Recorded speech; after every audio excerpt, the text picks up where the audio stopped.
যিনি একটা ছাত্র সংগঠনের সাথে জড়িত, ইসলামী ছাত্র সংগঠন, তিনি ফেসবুকে একটা পোস্ট করেছিলেন এবং সেখানে সরাসরি ইঙ্গিত ছিল আরেকটি রাজনৈতিক দল, বাংলাদেশ জাতীয়তাবাদী দলের প্রতি এক ধরনের ইঙ্গিত ছিল। যদিও পরবর্তীতে তিনি আবার তার অবস্থান থেকে সরে এসছেন।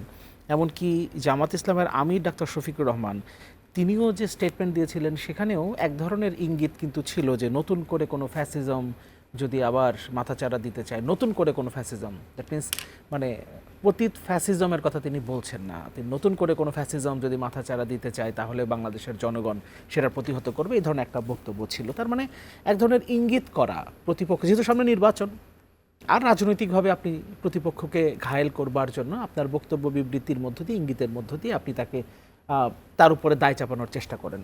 সেই একটা চেষ্টা কিন্তু এই ঘটনাকেও, হাদির উপরে হামলা এরকম একটা ন্যাক্কারজনক ঘটনার কেন্দ্র করে হয়েছে। আপনি অপারেশন ডেভিল হান্ট ফেজ 2 নিয়ে বলছিলেন। দেখেন, ডেভিল হান্ট ফেজ 2 মানে তো প্রথমে ফেজ 1 একটা গেছে, তারপরে এতদিন আর এই ডেভিল হান্ট চলে নাই। সেটা তো সরকার যেহেতু নতুন করে ফেজ 2 বলছে, সেটা বন্ধ হয়েছিল, সেটা কি কেউ বলেছিল? সেটা তো কেউ বলে নাই। মানে ওইটাই বলছি যে তার মানে আজকের এই ফেজ 2 বলার মধ্য দিয়ে বুঝতে পারলাম যে ফেজ 1 কোনো এক সময় বন্ধ হয়ে গেছে, নতুন করে এই কারণে ফেজ 2 তারা চালু করলো। এখন ফেজ 2 শুরু হতে একজন ওসমান হাদিকে মৃত্যুর সাথে পাঞ্জা দিতে হচ্ছে। তাহলে এই ফেজ 2 থেকে আমরা আসলে কি পেতে পারি সেটা আমরা নিশ্চয়ই বুঝতে পারছি। তাহলে ফেজ 3 শুরু হবার জন্য আবার হয়তোবা কোনো একজন ওসমান হাদিকে এভাবে এভার কেয়ার কিংবা ঢাকা মেডিকেলে হয়তোবা সিসিউতে থাকতে হবে, জীবন মৃত্যুর সাথে তিনি হয়তো পাঞ্জা লড়বেন। তখনই হয়তো আবার সরকারের টনক নড়বে, তখন আবার ফেজ 3 শুরু হবে।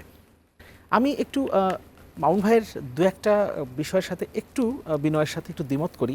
যেমন নন ট্র্যাডিশনাল সিকিউরিটি সিস্টেম আসলে সবসময় মানে খুব ভালো কিছু মানে বয়ে আনে এমনটা না। হয়তো কোথাও কোথাও এটা কাজ করেছে, আবার এমন অনেক উদাহরণ আছে, আমাদের দেশেই একটা উদাহরণ আছে। আমরা মুক্তিযুদ্ধের ঠিক পরপরই রক্ষী বাহিনী একটা বিষয় তো আমরা দেখেছিলাম, সেখানেও কিন্তু একটা নন ট্র্যাডিশনাল সিকিউরিটি ফোর্স বা সিকিউরিটি সিস্টেম ডেভেলপ করার একটা বয়ান সামনে আনা হয়েছিল। রক্ষী বাহিনীকে কি নন ট্র্যাডিশনাল সিকিউরিটি ফোর্স বলবেন? তাদের হাতে কিন্তু সব ধরনের অস্ত্র তুলে দেওয়া হয়েছিল এবং এটি এক ধরনের বাহিনী ছিল এবং অধ্যাদেশ জারি করে একটা বাহিনী। ওটাই বলছি, মানে নন ট্র্যাডিশনাল এই কারণে বলছি, ধরেন আপনি প্যারালাল ফোর্স আপনি ধরেন আপনার সেনাবাহিনী আছে, তারপরেও আপনি অস্ত্র, ওই যে ওটাই তো বলছি যে আপনি অস্ত্র তুলে দিচ্ছেন তার হাতে, আপনি অনেকগুলো ক্ষমতা তুলে দিচ্ছেন, অনেক কিছু করার সুযোগ তার হাতে আছে, এমনকি দায় মুক্তির অনেকগুলো বিষয় রয়ে গেছে। এই ধরনের কোনো কিছু দিয়ে যখন আপনি আরেকটা নন ট্র্যাডিশনাল কোনো একটা কিছু দাঁড় করেন, তখন সেটার ফলাফল খুব একটা ভালো হয় না অনেক সময়। যেমন ওটা না, মানে আমি যেটা বলছি যে শান্তি রক্ষার জন্য অস্ত্রের ব্যবহারের কথা বলি, সামাজিক যোগাযোগ সেটার কথা বলছি। মানে ওটা ওই ব্যাপারটা নিয়ে তো আমরা আসলে শুরু থেকেই বলছিলাম যে রাজনৈতিক দলগুলোর সঙ্গে যুক্ত করতে পারেনি আসলে। এটা তো সরকার শুরু থেকে যদি চাইতো তাহলে এগুলো করা যেত, কিন্তু সেটা আসলে করার চেষ্টা করা হয় নাই।